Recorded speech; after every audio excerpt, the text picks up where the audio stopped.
Hello दोस्तों, मैं हूँ मोनिका और आप सभी दोस्तों का आज की इस कहानी श्रृंखला में स्वागत करती हूँ।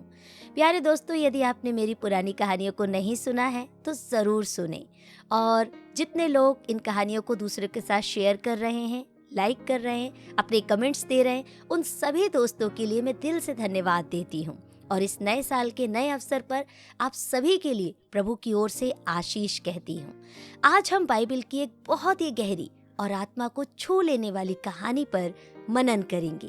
कहानी का नाम है 10 कोढ़ियों की चंगाई, जो केवल हमें चमत्कार ही नहीं बल्कि कृतज्ञ हृदय मतलब धन्यवादी हृदय का महत्व भी सिखाती है। तो चलिए शुरुआत करते हैं। एक दिन की बात है, यीशु मसीह यरूशलेम की ओर जा रहे थे। रास्ते में सामरिया और गलील के बीच एक गांव आता है। वहां 10 कोढ़ी समाज से तिरस्कृत, परिवार से दूर और आशा से लगभग खाली थे।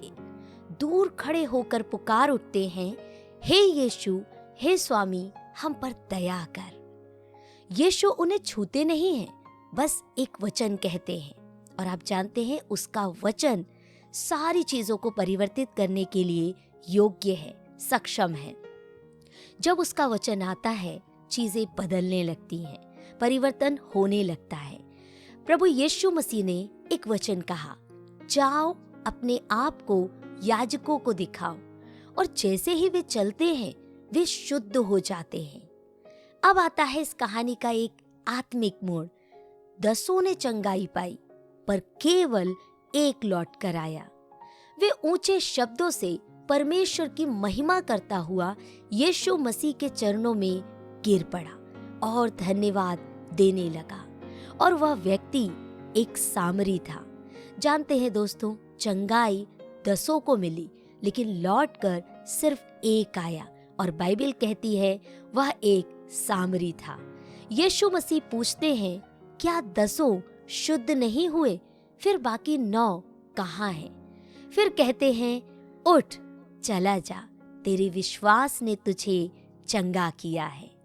प्रिय दोस्तों, ये सुंदर कहानी आज हमें एक आत्मिक संदेश देती है।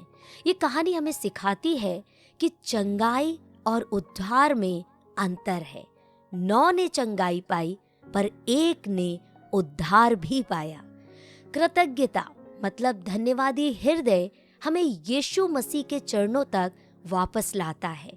आशीषें हमें आगे बढ़ाती हैं, पर धन्यवादी हृदय हमें परमेश्वर के करीब लाता है।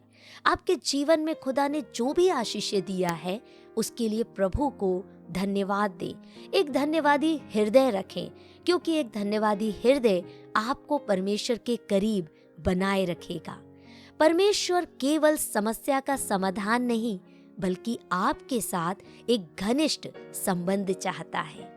आइए आज हम ध्यान दें, क्या हम केवल आशीष पाने वाले हैं या धन्यवाद देने वाले भी हैं? क्या हम चमत्कार के बाद यीशु मसीह को भूल जाते हैं या फिर उस एक सामरी की तरह लौट कर वापस आते हैं और यीशु मसीह के चरणों में गिरकर उसकी महिमा करते हैं और उससे कहते हैं, प्रभु धन्यवाद। तो दोस्तों, इस 2026 के नव वर्ष में मेरे साथ एक छोटी सी प्रार्थना करें। हे प्रभु यीशु, तूने हमें अनगिनत आशीषें दी हैं। आज हमें वह हृदय दे जो केवल तुझसे पाने में नहीं बल्कि धन्यवाद देने में भी विश्वास योग्य रहे। हमें उस एक व्यक्ति के समान बना जो लौट कर तेरे चरणों में आया और तुझे दिल से धन्यवाद दिया। यीशु मसीह के नाम से हम मांगते हैं, आमीन। तो दोस्तों, आज की कहानी यदि आपको आशीष दी है, आपने इससे कुछ बेहतर सीखा है, इसी तरह की आत्मिक बाइबल की कहानियों को सुनने के लिए मेरे साथ बने रहिए। और जिस भी प्लेटफॉर्म पर आप इस कहानी को सुन रहे हैं, आप इसे सब्सक्राइब करें, फॉलो करें, लाइक करें और हाँ, अपने कमेंट्स भी मुझे ज़रूर करें। तो सुनते रहिए कहानी मोनिका की जुबानी।